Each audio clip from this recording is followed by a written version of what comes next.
Hi കൂട്ടുകാർ, അസ്സലാമു അലൈക്കും വറഹ്മത്തുള്ളാഹി തആല വബറകാതുഹു. സമസ്ത കേരള ഇസ്ലാം മത വിദ്യാഭ്യാസ ബോർഡിന്റെ കീഴിലെ 5ാം ക്ലാസ്സിലെ റഹ്മാനിർ റഹീം അൽഹംദുലില്ലാഹി റബ്ബിൽ ആലമീൻ വസ്സലാത്തു വസ്സലാമു അലാ റസൂലിൽ അമീൻ വഅലാ ആലിഹി വസ്വഹ്ബിഹി വഅലാ മൻ തബിഅഹി ബിഇഹ്സാൻ ഇലാ യൗമിദ്ദീൻ വബഅദ്. അപ്പോൾ നമുക്ക് ഒന്നാമത്തെ പാഠമായിട്ട് അൽ ഇഖ്ലാസ്. എന്താണ് ഇഖ്ലാസ്? ആത്മാർത്ഥത. നമ്മൾ ചെയ്യുന്ന കർമ്മങ്ങളിലൊക്കെ ആത്മാർത്ഥത വേണം. അപ്പൊ എന്താണ് പാഠത്തിൽ പറയുന്നത് എന്നത് നമുക്ക് പാഠത്തിലേക്ക് കടക്കാം. നമ്മെ സൃഷ്ടിച്ച് പരിപാലിക്കുന്ന റബ്ബിന്റെ പ്രീതി മാത്രം ആരാധന കൊണ്ട് ഉദ്ദേശിക്കലാണ് ഇഖ്ലാസ്. എന്താണ് ഇഖ്ലാസ്? നമ്മെ സൃഷ്ടിച്ച് പരിപാലിക്കുന്ന റബ്ബിന്റെ പ്രീതി മാത്രം ആരാധന കൊണ്ട് ഉദ്ദേശിക്കലാണ് ഇഖ്ലാസ്. അപ്പൊ ഇവിടെ ഒന്നും കൂടെ മനസ്സിലാക്കുക. ഞാൻ പറയാം. എന്താണ്? നമ്മള് ഏതൊരു കർമ്മം ചെയ്യുകയാണെങ്കിലും അത് അള്ളാഹുവിന്റെ തൃപ്തി മാത്രം ആഗ്രഹിച്ച് ആ കർമ്മം ചെയ്യുന്നതിനാണ് ഇഖ്ലാസ് എന്ന് പറയുന്നത്. അള്ളാഹു താലയുടെ തൃപ്തി മാത്രം ആഗ്രഹിച്ചുകൊണ്ട് ഇബാദത്ത് ചെയ്യലാണ്, ആരാധന എല്ലാം. അതായത് നമ്മൾ ഖുർആൻ ഓതുകയാണെങ്കിലും അള്ളാഹുവിന്റെ തൃപ്തി മാത്രം ആഗ്രഹിക്കുക. അല്ലാതെ നമ്മൾ വലിയ പണ്ഡിതനാണെന്നോ നമ്മൾ നല്ല ഖുർആൻ ഓതുന്ന ഒരാളാണെന്ന് മറ്റുള്ളവർ പറയാൻ വേണ്ടിയിട്ട് ആവരുത്. അപ്പൊ അവിടെ നമ്മളുടെ ഉദ്ദേശം മറ്റൊന്നാണ്. അപ്പൊ ഇവിടെ നമ്മൾ എന്ത് കാര്യം ചെയ്യുന്നു അതിന്റെ റബ്ബിന്റെ പ്രീതി മാത്രമാണ് ഉദ്ദേശിക്കേണ്ടത്. അപ്പൊ എന്താണ് ഇഖ്ലാസ് എന്നത് ഇവിടുന്ന് നമ്മൾ മനസ്സിലാക്കണം. നമ്മളെ സൃഷ്ടിച്ച് പരിപാലിക്കുന്ന റബ്ബിന്റെ തൃപ്തി മാത്രം ആരാധന കൊണ്ട് ഉദ്ദേശിക്കലാണ് ഇഖ്ലാസ്. നമ്മുടെ സർവ പുണ്യകർമ്മങ്ങളും റബ്ബിന്റെ പ്രീതി ലക്ഷ്യമാക്കി മാത്രമായിരിക്കണം. സർവ പുണ്യകർമ്മങ്ങളും, എല്ലാ നല്ല കർമ്മങ്ങളും റബ്ബിന്റെ പ്രീതി ലക്ഷ്യമാക്കി മാത്രമായിരിക്കണം. നമ്മുടെ നിസ്കാരവും മറ്റും മാതാപിതാക്കളുടെ പ്രഹരത്തിൽ നിന്ന് രക്ഷപ്പെടാൻ വേണ്ടി ആവരുത്. അതായത് നമ്മൾ ചെയ്യുന്ന നിസ്കാരം, നോമ്പ്, ഇപ്പൊ മദ്രസത്തെ പാഠബുക്കൊക്കെ പഠിക്കാൻ പറഞ്ഞ് ഖുർആൻ ഓതാനൊക്കെ പറഞ്ഞാല് നമ്മള് ഉമ്മ അടിക്കും, അല്ലെങ്കിൽ ഉപ്പ അടിക്കും, അല്ലെങ്കിൽ നാളെ പഠിച്ചു പോയില്ലെങ്കിൽ ഉസ്താദ് അടിക്കും എന്ന ഉദ്ദേശത്തോടെ ആവരുത് അത് ചെയ്യുന്നത്. മനസ്സിലാക്കുക. അപ്പൊ നമ്മുടെ നിസ്കാരവും മറ്റും മാതാപിതാക്കളുടെ പ്രഹരത്തിൽ നിന്ന് രക്ഷപ്പെടാൻ വേണ്ടി ആകരുത്. അള്ളാഹു പറയുന്നു, വമാ ഉമിറു ഇല്ലാ ലിയഅ്ബുദുല്ലാഹ മുഖ്ലിസീന ലഹുദ്ദീൻ. ആരാധന കൊണ്ട് അള്ളാഹുവിന്റെ പ്രീതി മാത്രം ലക്ഷ്യമാക്കാനല്ലാതെ അവർ കൽപ്പിക്കപ്പെട്ടിട്ടില്ല. അപ്പൊ എന്ത് ചെയ്യുകയാണെങ്കിലും അതിന് അള്ളാഹുവിന്റെ പ്രീതി മാത്രമാണ് ലക്ഷ്യമാക്കേണ്ടത്, അല്ലാതെ ഒന്നും ചെയ്യാൻ കൽപ്പിക്കപ്പെട്ടിട്ടില്ല. മനസ്സിലാക്കാം. നമ്മുടെ അമലുകൾ ജനങ്ങൾ കാണാനോ അവരുടെ പ്രശംസ നേടാനോ ആയിരിക്കരുത്. നമ്മുടെ പഠന ലക്ഷ്യം അള്ളാഹുവിന്റെ പ്രീതി ആയിരിക്കണം. നമ്മുടെ അമലുകൾ ജനങ്ങൾ കാണാനോ അവരുടെ പ്രശംസ നേടാനോ ആവരുത്. അതുപോലെ നമ്മുടെ പഠന ലക്ഷ്യവും അള്ളാഹുവിന്റെ പ്രീതി ആയിരിക്കണം. അല്ലാതെ നല്ലെന്ന് പഠിക്കുന്ന കുട്ടിയാണെന്ന് മറ്റുള്ളവർ പറയാൻ വേണ്ടി ആവരുത്. നമ്മുടെ പഠനം അള്ളാഹുവിന്റെ പ്രീതി ആയിരിക്കണം നമ്മുടെ പഠന ലക്ഷ്യം. സൈനുദ്ദീൻ മഖ്ദൂം റളിയല്ലാഹു അൻഹു പറയുന്നു, അതാണ്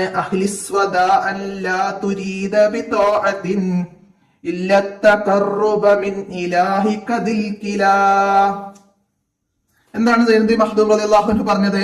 അള്ളാഹുവിന്റെ പ്രീതി മാത്രം ഉദ്ദേശിക്കുക എന്നത് ഉന്നത സ്ഥാനത്തുള്ള ഇഖ്ലാസാണ്. അള്ളാഹുവിന്റെ പ്രീതി മാത്രം ഉദ്ദേശിക്കുക എന്നത് ഉന്നത സ്ഥാനത്തുള്ള ഇഖ്ലാസാണ്. അള്ളാഹുവിന്റെ പ്രതിഫലവും ശിക്ഷയിൽ നിന്നുള്ള മോചനവും ആഗ്രഹിച്ചുകൊണ്ടുള്ള ഇബാദത്ത് 2ാം സ്ഥാനത്തുള്ള ഇഖ്ലാസാണ്. അപ്പൊ 1ാം സ്ഥാനത്തുള്ള ഇഖ്ലാസ് അള്ളാഹുവിന്റെ പ്രീതി മാത്രം ഉദ്ദേശിക്കുന്നതാണ്. 2ാം സ്ഥാനത്തുള്ള ഇഖ്ലാസ് എന്താണ്? അള്ളാഹുവിന്റെ പ്രതിഫലവും ശിക്ഷയിൽ നിന്നുള്ള മോചനവും ആഗ്രഹിച്ചുകൊണ്ടുള്ള ഇബാദത്താണ്. ഇവിടെ പ്രീതി മാത്രമാണ് ഉദ്ദേശിച്ചത്, അതാണ് 1ാം സ്ഥാനത്ത്. ഇവിടെ പ്രതിഫലം, അള്ളാഹുവിന്റെ പ്രതിഫലവും പിന്നെ ചെയ്തിട്ടില്ലെങ്കിൽ അള്ളാഹുവിന്റെ ശിക്ഷയുണ്ടാവുമല്ലോ, അപ്പൊ അതിൽ നിന്നുള്ള മോചനവും ആഗ്രഹിച്ചുകൊണ്ടുള്ള ഇബാദത്താണ് 2ാം സ്ഥാനത്തുള്ള ഇഖ്ലാസ്. ദുനിയാവിൽ ജനങ്ങളെ തൊട്ട് ഐശ്വര്യവാനാകണമെന്ന ലക്ഷ്യത്തോടെ സൽക്കർമ്മം ചെയ്യൽ 3ാമത്തെ സ്ഥാനത്തുള്ള ഇഖ്ലാസാണ്. നമ്മൾ 1ഉം 2ഉം സ്ഥാനങ്ങൾ നേരത്തെ പറഞ്ഞു. അപ്പൊ 3ാമത്തെ സ്ഥാനത്തുള്ള ഇഖ്ലാസാണ് എന്ത്? ദുനിയാവിൽ ജനങ്ങളെ തൊട്ട് ഐശ്വര്യവാനാകണമെന്ന ലക്ഷ്യത്തോടെ സൽക്കർമ്മം ചെയ്യൽ. അത് 3ാം സ്ഥാനത്തുള്ള ഇഖ്ലാസാണ്. അതിൽപ്പെട്ടതാണ് എന്ത്? ദാരിദ്ര്യം വരാതിരിക്കാനായി എല്ലാ രാത്രിയിലും സൂറത്തുൽ വാഖിയ ഓതല്. ദാരിദ്ര്യം വരാതിരിക്കാനായിട്ട് എല്ലാ രാത്രിയിലും സൂറത്തുൽ വാഖിയ ഓതല് എന്താണ്? 3ാം സ്ഥാനത്തുള്ള ഇഖ്ലാസിൽ പെട്ടതാണ്. അത് ജനങ്ങളെ തൊട്ട് ഐശ്വര്യവാനാകണം എന്ന ലക്ഷ്യത്തോടെ സൽക്കർമ്മം ചെയ്യുന്നത് പോലെ ഉള്ളതാണ്. അങ്ങനെയുള്ള ഒരു കാര്യമാണ് ദാരിദ്ര്യം വരാതിരിക്കാൻ എല്ലാ രാത്രിയിലും സൂറത്തുൽ വാക്കിയ ഓതുന്ന ഒരു ഉദാഹരണം. 40 ദിവസം ഇഖ്ലാസോടുകൂടി അമലുകൾ ചെയ്താൽ ഹിക്കുമത്തുകളുടെ അരുവികളെ അവന്റെ ഹൃദയത്തിൽ നിന്ന് നാവിലേക്ക് അള്ളാഹു വെളിവാക്കുമെന്ന് ഹദീസിൽ വന്നിട്ടുണ്ട്. എല്ലാ അമലുകളും ഇഖ്ലാസോട് കൂടി ചെയ്താൽ അള്ളാഹു നമുക്ക് തൗഫീക്ക് നൽകട്ടെ. ആമീൻ. അപ്പോ ഇവിടെ വായിച്ച 40 ദിവസം ഇഖ്ലാസോട് കൂടി അമലുകൾ ചെയ്താൽ ഹിക്മത്തുകളുടെ അരുവികളെ അവന്റെ ഹൃദയത്തിൽ നിന്ന് നാവിലേക്ക് അള്ളാഹു വെളിവാക്കുമെന്ന് ഹദീസിൽ വന്നിട്ടുണ്ട്. ഇതൊക്കെ വിട്ടഭാവം പൂരിപ്പിക്കാനൊക്കെ ആയിട്ട് വരാം. അതൊക്കെ മനസ്സിലാക്കി പഠിക്കാം. ഇനി നമുക്ക് ഇതിന്റെ തദ്രിബാത്ത് നോക്കാം. ഇവിടെ നമുക്ക് ഒന്നാമത്തെ ചോദ്യം, ഇഖ്ലാസ് എന്നാൽ എന്ത്? ഇഖ്ലാസ് എന്നാൽ എന്താണ്? നമ്മൾ ഫസ്റ്റ് തന്നെ ഇവിടെ അറിയപ്പെടുത്തിയിട്ടുണ്ട്. നമ്മെ സൃഷ്ടിച്ച് പരിപാലിക്കുന്ന റബ്ബിന്റെ പ്രീതി മാത്രം ആരാധന കൊണ്ട് ഉദ്ദേശിക്കലാണ് ഇഖ്ലാസ്. ഒന്നാമത്തെ ചോദ്യത്തിന്റെ ആൻസർ തെറ്റില്ലാതെ എഴുതി പഠിക്കുക. രണ്ടാമത്തെ ചോദ്യം, ഉന്നത സ്ഥാനത്തുള്ള ഇഖ്ലാസ് ഏതാണ്? ഉന്നത സ്ഥാനത്തുള്ള ഇഖ്ലാസ് ഏതാണ്? 2 ചോദ്യ നമ്പർ നമുക്ക് ഇവിടെ ഇടാം. അള്ളാഹുവിന്റെ പ്രീതി മാത്രം ഉദ്ദേശിക്കുക എന്നത് ഉന്നത സ്ഥാനത്തുള്ള ഇഖ്ലാസ് ആണ്. ഉന്നത സ്ഥാനത്തുള്ള ഇഖ്ലാസ് അള്ളാഹുവിന്റെ പ്രീതി മാത്രം ഉദ്ദേശിക്കുക എന്നതാണ്. മൂന്നാമത്തത്, സൂറത്തുൽ വാക്കിയ ഓതിയാലുള്ള നേട്ടം എന്താണ്? സൂറത്തുൽ വാക്കിയ പതിവാക്കിയാൽ ദാരിദ്ര്യം വരാതിരിക്കാൻ അത് കാരണമാകും. അപ്പോൾ ഇവിടെ എന്താണ്? സൂറത്തുൽ വാക്കിയ എല്ലാ രാത്രിയിലും പതിവാക്കിയാല് ദാരിദ്ര്യം വരാതിരിക്കാൻ അത് കാരണമാകും. അവിടെ മനസ്സിലാക്കിയിട്ട് എഴുതാം. ഇവിടെ സൂറത്തുൽ വാക്കിയ ഓതിയാലുള്ള നേട്ടം എന്താണെന്ന് ചോദിച്ചത്. അപ്പൊ അത് ദാരിദ്ര്യം പിടിപിടില്ല. ഓക്കെ. അപ്പൊ എല്ലാ രാത്രിയിലും വാക്കിയ സൂറത്ത് ഓതിയാല് ദാരിദ്ര്യം വരാതിരിക്കാൻ അത് കാരണമാകും. മനസ്സിലാക്കിയിട്ട് എഴുതട്ടാ. അടുത്തത്, ഹിക്മത്തിന്റെ അരുവികളെ ഹൃദയത്തിൽ നിന്ന് നാവിലേക്ക് അള്ളാഹു വെളിവാക്കി കൊടുക്കും. ആർക്കാണ്?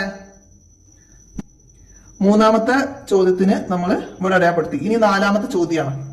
അത് ഹിക്മത്തിന്റെ അരുവികളെ ഹൃദയത്തിൽ നിന്ന് നാവിലേക്ക് അള്ളാഹു വെളിവാക്കി കൊടുക്കും ആർക്ക് എന്ന്. 40 ദിവസം ഇഖ്ലാസോടുകൂടി അമലുകൾ ചെയ്താൽ ഹിക്മത്തുകളുടെ അരുവികളെ അവന്റെ ഹൃദയത്തിൽ നിന്ന് നാവിലേക്ക് അള്ളാഹു വെളിവാക്കി കൊടുക്കുമെന്ന് ഹദീസിലുണ്ട്. അപ്പോൾ 40 ദിവസം ഇഖ്ലാസോട് കൂടി അമലുകൾ ചെയ്തവർക്ക് അങ്ങനെ ആൻസർ ആക്കിയിട്ട് അത്ര മതി. പക്ഷെ അത് മുഴുവനും മനസ്സിലാക്കി പഠിക്കുക. അപ്പൊ അത് മുഴുവനാക്കി കൊടുക്കാനൊക്കെ വന്ന് വിട്ടുഭാഗം പൂരിപ്പിക്കാൻ വരും. അപ്പൊ അത് മുഴുവൻ മനസ്സിലാക്കി പഠിക്കാം.